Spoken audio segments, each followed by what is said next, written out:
Hey, what's up everybody? This is Gigi from ComicWow here at Baltimore Comic Con 2014, and I am so excited to be standing next to the man, the legend, Jerry the King Lawler. Thank you so much for joining us here today. Oh, it's my pleasure. I'm looking forward to it. And it's exciting because those who do not know would think, what is Jerry the King doing at a Comic Con? Yes. But for the real fans, they would know that you actually are part of a really amazing graphic novel, comic novel called Headlocked, The Last Territory. So do you want to tell us a little bit about this and give us a little background on the story? Well, my involvement is, as you see the cover, I do the cover art for the Headlocked comics.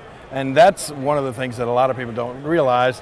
They only know me as either being a wrestler or a color commentator on WWE Monday Night Raw. But I also have been an artist my entire life. I mean, I started doing drawing and painting way before I even thought about doing wrestling. Ever since I was 5 years old, I knew that I wanted to be doing something as far as a career in art. And what I always sort of gravitated to was superheroes, Superman, Batman, and that sort of thing. And I had just, as I got a little older and into high school, I had just someday envisioned myself being an artist, like you see so many of them here at the Comic Con, and working for maybe DC Comics or Marvel Comics, something like that.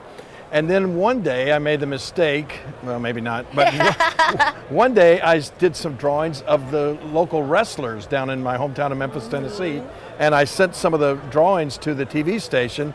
Yeah, this was a cover of a WWE comic book as well. But anyway, I sent some of my drawings to the local TV station.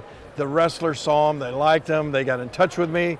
I became good friends. Trying to make a long story short, became good friends with we like long stories too.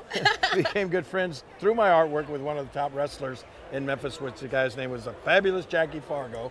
And so, as I said, we became friends, and I became so fascinated with the wrestling world. And I got to pal around with Jackie and follow him and drive him on some trips and things like that. And then I finally got up the nerve. I said, Jackie, I would love to try this if there's any way possible. If I could just have one match. He said, no, kid, you don't want to do that. Stick with art. You're too good an artist. You don't want to get in this crazy business. But I hounded him and begged him until finally he said, all right, I'm going to let you have one match, but after that, you got to promise me you'll go back to being an artist. I said, I promise, I swear. Of course, the promise long kept. 43 years later, I'm still doing the wrestling, but I have, through Headlocked and some of this, I have gotten a chance to come full circle and go back and get back involved with the art, which I really enjoy doing a lot. You know? Now, I mean, you're very talented. It's an exciting thing for people that know you so well in one genre to all of a sudden see this other side. I mean, we often see people in pop culture especially that are like, oh, I'm an actress, but I also want to be a singer, this or this, and they're generally not equally talented in both. But you're a legend already in WWE,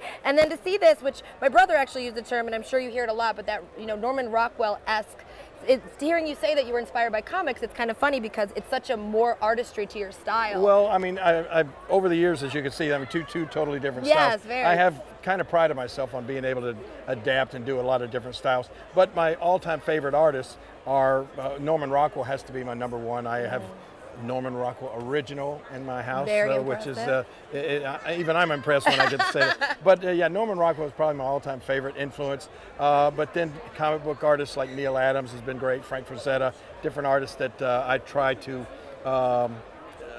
sort of emulate their style. I did a cover for Dynamite Comics, a Zorro comic book that's sort of in the vein of a Frank Frazetta type painting, which I was a huge fan of his. But so it's like, you know, when I've always throughout my life, when I see an artist's work that I really admire, I always try to, I'll at least do one piece, try to do a piece, and see if I can be even close to as good as their work is. So that's why I do these different styles. But well, yeah, I'm proud of the one that's sort of like Norman Rockwell. Yeah, absolutely. I mean, you definitely captured that essence in there, so you should be proud of yourself in that aspect. Thank you. So here's a question. In that time then where you got sidetracked from the art and were still doing the wrestling and got into the wrestling, were you still doing art on the side, like when you get home or on your free time, which I know in WWE there's not much free time. Very little free time. But yes. Was that a therapy for you, no, like through all the chaos? I have always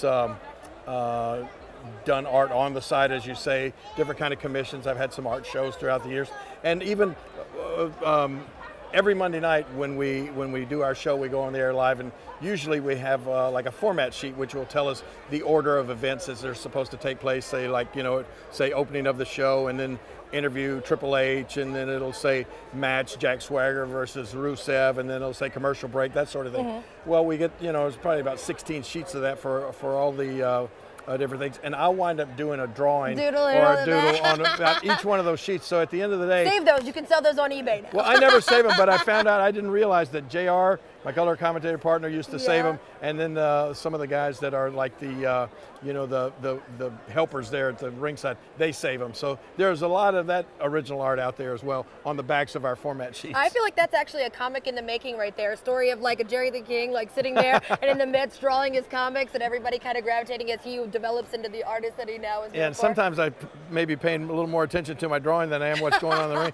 I almost got hit by a cinder block thrown by Roman Reigns a couple of weeks ago when I was looking down at my doodle. That is not good. That is not good. Now, what has the reception from your fans of WWE been so far, as you now offering into an artist? In this it's been awesome, especially with the you know, with the Headlocked comic book. A lot of the fans, because it is, you know, it is a combination of the you know, the wrestling and the art, because the art and the art on the inside is done by wrestlers. This entire book basically is put together with me doing the cover. The inside interiors were done by a professional wrestler from Australia, and the stories are written by all kind of different WWE superstars. And so it's just when you get all of that combined in one thing, the wrestling fans, I mean, there's no way they can't like it. And what was your parents' response to the fact that you decided to go in the wrestling route instead of the artistry? Well, you know what, it was really sad. My dad was the big wrestling fan. My mother never really liked it. My dad was a huge wrestling fan,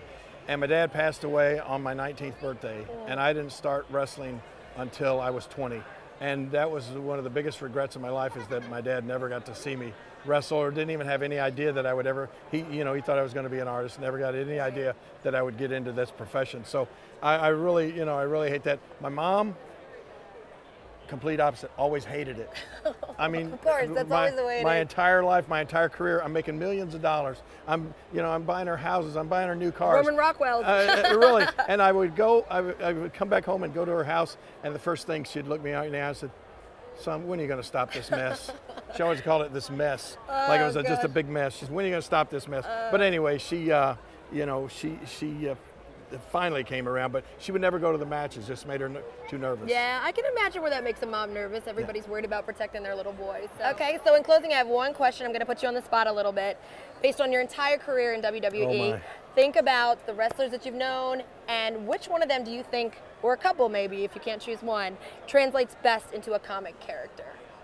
Oh man, that is putting me on the spot, because there are so many that have literally already been comic book characters. First one that comes to mind, The Undertaker had his own comic book. Hurricane Helms, I mean, you know, his whole character is based on a comic book character. Gosh, so many would work. I mean, because all of the personalities and the characters in the WWE are so over the top. They're larger than life, as comic book characters are. Hulk Hogan would, of course, would translate into it very easily. Kane, who is, you know, he's already been in horror movies, so he'd be a great comic book character. The King, some guy wearing a crown. Yeah, how could you go wrong with that? I think that's the best answer of all of them. Okay, we'll stick with that. How do you not make that? So I think it's great, because obviously with so many options, you can take this artist career a long way if you wanted to just tie it completely with your WWE. You're exactly right. Well, thank you so much, Jerry the King. You. We appreciate it. Everybody, make sure you check this out, ComicWow.com. Jerry the King, you want to check out Headlock, The Last Territory. Make sure you get it and check it out. Thanks, guys. Jerry the King, Gigi, you're welcome.